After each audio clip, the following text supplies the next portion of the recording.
I'm 67 years old.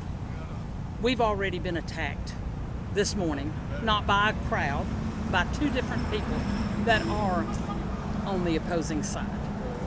I would never, ever, maybe it has to do with raising, I would never, ever attack someone for their political beliefs, because that is their right. And if they were attacked in front of me, I would be the first one to jump in and fight for their right. Because we have, as citizens, we have ancestors that's been buried, dead and gone, that fought for that right. So I think it's sort of ridiculous for people to attack someone else. But as far as polarizing, I think the country needs to come together and meld back together and be behind what they think's the best for the country. I happen to think that's Donald Trump.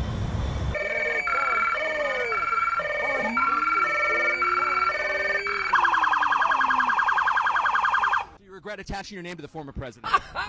I am very, very honored to be involved in this case, because this case is a fight for our way of life.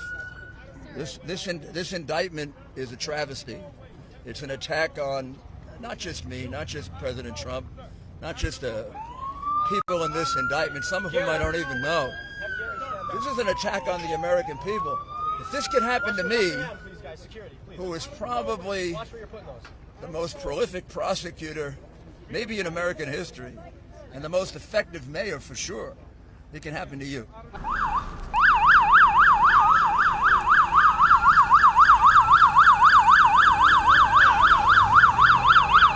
You're part of the media. The media, no matter what it is, whether it's written, broadcast on the radio or TV, you are bombarded with the stories they want you to hear.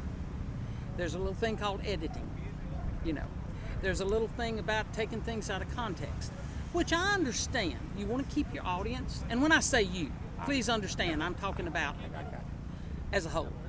But it needs to be reported fairly.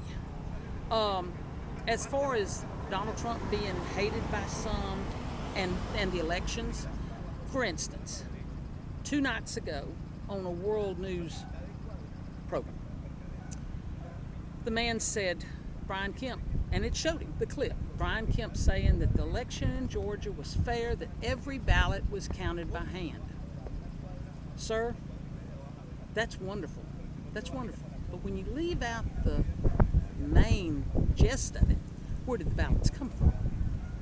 You can count the ballots by hand all day long, and Joe Biden won. Where did those ballots come from? Let's go all the way back. Because I have happened to have seen videos of people bringing in suitcases of ballots. Was that fair? Was that just? Those ballots were counted. Where'd they come from?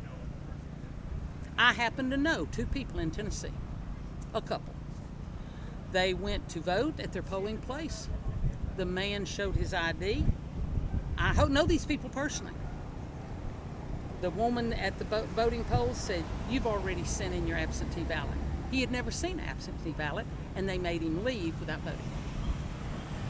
How right is that? And how many other thousands did that happen to? And without a vote, without our country's vote, the integrity of that vote, we're no different than any third world country in the world. Is that where we want to go? We've got the greatest country in the world, in the universe. Are we wanting that?